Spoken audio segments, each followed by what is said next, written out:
હું શુચિ જોશી ભુજ કચ્છથી હાલ શ્રી આર લાલન કોલેજ ખાતે મારું સ્નાતક કક્ષાનો અભ્યાસ કરી રહી છું. ટૂંક સમય પૂર્વે શ્રી મુક્તજીવન સ્વામી બાપા મહિલા કોલેજના પ્રાંગણે ભાવિન સર માકડ તેમજ રીતિ મેમ અને તેમની સંપૂર્ણ ટીમ ઉપરાંત કચ્છ જિલ્લા સમાજ કલ્યાણ કેન્દ્રના સાહસિક ઉપક્રમથી સ્પર્ધાત્મક પરીક્ષાઓના વર્ગો શરૂ કરવામાં આવેલ છે. આ સ્પર્ધાત્મક પરીક્ષાઓના વર્ગને શરૂ થઈને લગભગ 1 મહિના જેવો સમય થયેલ છે. હાલ આપની સમક્ષ હું આ વર્ગોનો મારો અનુભવ પ્રસ્તુત કરવા જઈ રહી છું. 21મી સદી એ સ્પર્ધાત્મક પરીક્ષાઓ અને સ્પર્ધાની સદી પણ કહેવામાં આવી રહી છે. તેથી આ સદીમાં મારા જેવા અનેક યુવાનો એ વ્હાઇટ કોલર જોબ તેમજ સિવિલ સર્વિસમાં પોતાનો ડંકો વગાડવા હંમેશા ઈચ્છુક રહેતા હોય છે.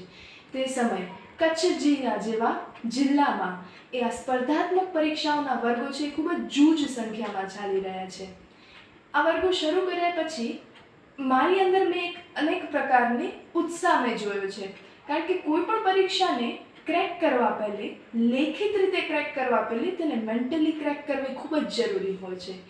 તે સમયે આ સ્પર્ધાત્મક પરીક્ષાના વર્ગને મેં જોઈન કર્યા પછી મારી અંદર કન્સિસ્ટન્સી, કોન્ફિડન્સ તેમજ પરસિવિયરન્સના ફિલિંગ મેં અનુભવી છે.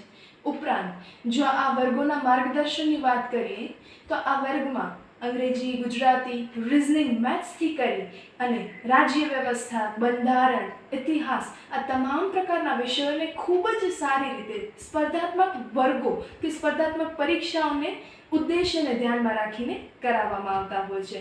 ઉપરાંત ઓનલાઈન ઝોન માટે પણ સર દ્વારા ચલાવવામાં આવતા ડીજી ટેબ છે કે ડીજી લેબ્સ છે, તો એના દ્વારા પણ અમને ઓનલાઈન લેક્ચર્સ થ્રુ માર્ગદર્શન મળતું રહે છે. તેથી જે રીતે ડૉક્ટર એપીજે અબ્દુલ કલામે સાચું કહ્યું હતું કે dreams are not that which we see while sleeping but dreams are that which does not let us sleep. અને ક્યાંક મને પણ આ ફીલ થઈ રહ્યું છે કે મારા ડ્રીમ્સને પૂર્ણ કરવા માટેનો મને એક સાર્થક વર્ગ મળી રહ્યો છે. ધન્યવાદ.